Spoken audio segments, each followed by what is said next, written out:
Black Friday can be a discount shopper's dream, but during the holiday season in particular, some will be looking for more than just a discount, a real steal to the tune of billions of dollars.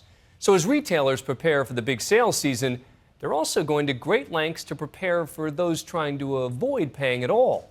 ABC's Rebecca Jarvis got a look behind the security cameras. 'Tis the season for finding a great bargain. Doors are opening early with the juiciest deals this year, coming before you can even digest your turkey. But as more retailers line up to steal the Thanksgiving spotlight, there are those bad apples trying to steal from them.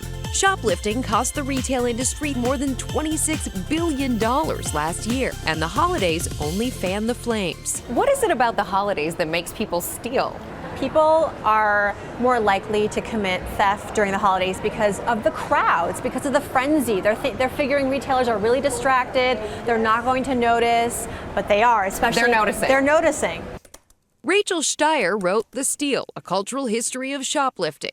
Some people shoplift for the thrill. Other people shoplift to soothe anxiety. So stealing the object helps them kind of address the anxiety that they're feeling. Other people shoplift out of revenge. They feel that they are owed something. The early openings, the long lines, the big sales. All this chaos add cover for the shoplifters. I would say, increased holiday traffic always creates a higher sense of urgency for everything. Asset protection is something that it sort of lifts up, as does the traffic, but it's a priority all year long. Asset protection, that's industry speak for guarding your goods. Stores spend so much time, money, and effort trying to make their merchandise look gorgeous and appealing to people. And of course, not everyone can afford the gorgeous and appealing merchandise, but that doesn't stop people from desiring it. And it's not just a few sticky fingers. This stuff can get really organized. They call them flash robs, coordinated groups of thieves who swarm stores. Watch as this Chicago area clothing store gets hit. In some cases, the theft is loud and crazy, like at this Florida Walmart. In others, it's surprisingly calm. Authorities believe the trend began with teenagers stealing candy and drinks, like you see here. But there's now also concern that organized criminals are adopting the same tactics, making off with thousands of dollars in merchandise. Even families are getting into the act. In Florida, police suspect this family of 9 used their children to hit the local Toys R Us. Then there's the stealing that's more subtle. People returning items to make a profit. In 2012, $9 billion worth of return fraud. 30% of that occurred during the holiday season. So what's that? That's consumers. $3 billion. $3 billion. That's a lot of money that retailers are losing to people bringing back items that they want to return without a receipt because guess what? They didn't even buy it there in the first place. Retailers are really busy this time of year. They're so overwhelmed. They don't have time to double check. They don't have time to double check. The big stores like Target have been on top of all this theft for a while now, investing millions on security cameras and personnel, hoping to catch shoplifters in the act. Target let us inside for a rare look at their crime lab and investigations headquarters in Minneapolis. So this is a very secure environment. We do make sure that only people that are authorized come into the building.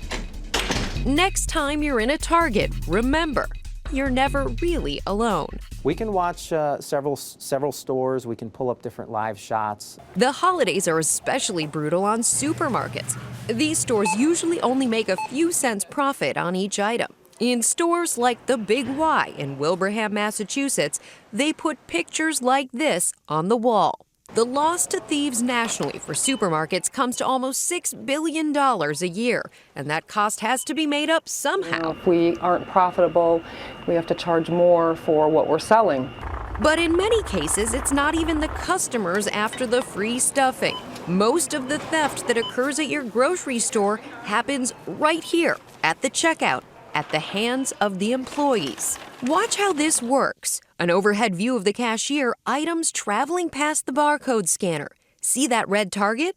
That is a turkey. And what's happening right now is that the cashier is subtly jumping it around the scanner, so it's not actually being rung up as a charge, although it is mixed in with other items that are. Now, with the turkeys, some places really see a spike, as many as 4 times more turkeys heisted in November and December than in the rest of the year combined. Basically, when you see that turkey being stolen, they have to sell 50 more turkeys to make up for the one that was given away for free. We asked Maureen about what happens to the people who get caught, and while she was reluctant to discuss the actual incidents of insider theft in her establishment, she said everybody is told when they start here that yes, they are on camera. When we hire folks, we tell them we have cameras in the stores. But those cameras are there primarily to protect the stores. Customers should be cautious this time of year, too. Just be aware of also your personal security. Make sure that you're not leaving your bags unattended if you're going to go try something on, or if you're paying for something at the register. Keep your belongings close by. And if you think all this only comes at a cost to the retailers, think again. Stores charge the theft right back to you by raising prices on everything they sell, meaning that bargain in your shopping cart, well, it may not be such a steal after all. I'm Rebecca Jarvis for Nightline in New York.